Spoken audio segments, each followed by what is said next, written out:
Hello and welcome. Today we are talking about feeling powerless, how to overcome it, what to do, and keep moving forward in your healing journey. So, right now, I'd like you to stop, take a deep breath with me, because this can be a really scary, overwhelming topic. So, I just want to take this moment to acknowledge that you are here, you're somewhere in your healing journey. Maybe you feel really frustrated, maybe nothing has been working for you, you're not feeling better yet and you might feel like you're a failure or that your doctors or your medication or your support team has failed you. I know that you probably feel anger, jealousy, fear, anxiety, and it's all wrapped up with this possibility of hope and prayer and still trying to figure out that maybe something might work for you. And then you feel this huge overwhelm. So, if you don't know my story, I'm Dr. Alison DiBarto Goggin. I'm a functional medicine physician and a doTERRA wellness advocate. I help women overcome chronic health issues so they can feel like themselves again. And for me, I've been struggling with ulcerative colitis, which is a gut autoimmune disease, for a very long time now. And in 2020, it took a turn and almost ended my life. So I've spent the past year and a half trying to recover and heal and figure out what my process is. And it has been overwhelming and scary. And I have felt utterly powerless because everything that I normally do for my clients who have these issues wasn't working for me. So today's message is really for those who have been looking for help, both medically and naturally, and for those who are feeling almost like desperate for answers on why are you feeling the way that you are. One of the things that frustrates me, I think, is I hear my patients say a lot that they went to their primary care physicians and they were told that something was wrong, but they didn't know what. I had my patients tell me that their doctors told them that they were lying, that they don't actually have pain, that they don't actually have all of these issues, or they were lying about what they eat and their weight. That they won't run blood work. They've been told to just take a Tylenol for their periods that are coming every 2 weeks. And other people tell me their doctors won't test for things like autoimmune conditions or thyroid or even hear them for a moment. So this is a huge barrier that we have to overcome. And I'm going to stop right here and say if you're working with a doctor or someone in the medical field that won't run a test, you actually do have a few options. So you can ask that they document their refusal in their notes. So that will usually change their minds if they have to write patient requested this test, I am refusing because XYZ. You can present all of your research to them and information. So when I went in a couple months ago to my primary care, I said, hey, I think I have Epstein-Barr, and here's why, and here's my symptoms, and here's my history with it. Now I feel really lucky that my doc said, yeah, of course, no problem. Let's run this panel. And here's the panel I'm going to run and why, and which one will be the most effective for you. Wonderful. Now, other people might not have that response from their physicians. And what you have to understand is that most traditional MDs or DOs are not allowed to do functional medicine testing or even regular testing because one, they have to go through the insurance companies and I think they are protective. They're trying to be protective of you so you don't get a $2,000 bill for a test that they knew would not be approved by insurance. You can ask your doc, like, are you worried that insurance won't approve this or there's no reason to run it so they won't approve it? So that might be something that's holding them back.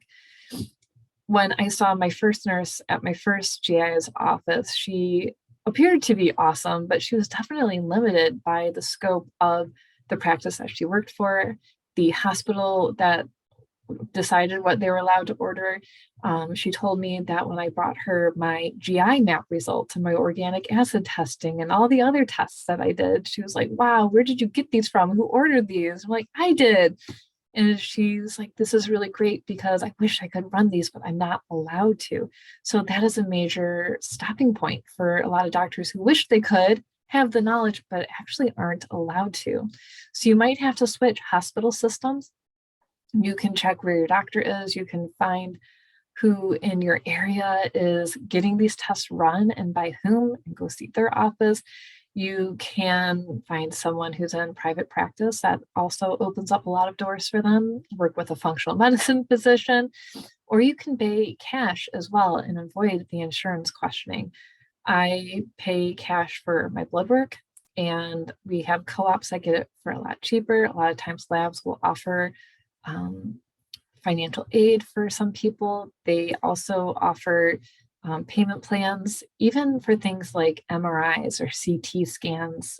If your insurance doesn't cover it or your deductible is really high, you can find private companies. There's actually quite a few in St. Louis, Missouri, where I am, where you can go online and get a cash price. So an MRI is actually about $300, which is insanely cheap when you think if you went through insurance, it'd probably be about $4,000.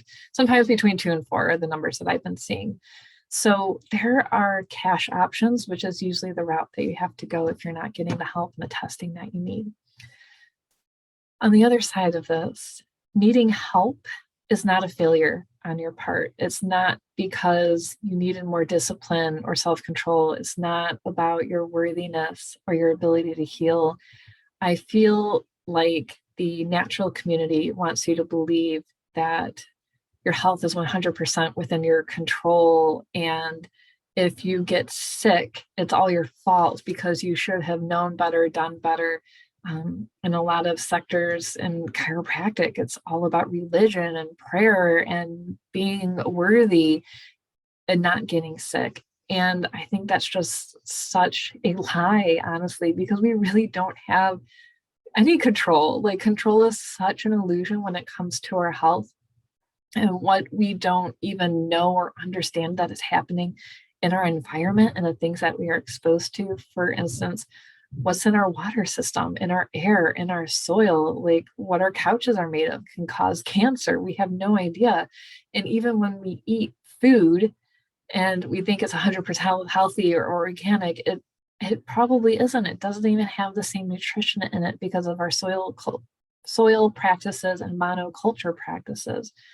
Our genetics are changing with what has been passed down to us. And I love talking about genetics, but I also really don't, because a lot of docs who talk genetics will tell you to just turn off the bad genes by eating healthy or eating greens or taking the supplement. And if you have bad genes turned on, it's all your fault because of your lifestyle. But what they don't teach or they don't understand, there's something missing in there, that your genetics were actually decided a really long time ago, but when your grandmother was pregnant with you, this goes way back. When your grandmother was pregnant with your mom as a fetus inside of her mother developed all of her eggs. So as an egg, you were inside your baby mom who was inside her mom. So anything your grandmother was exposed to was directly impacted, obviously, her pregnancy with your mother and then the eggs that she was carrying at that time.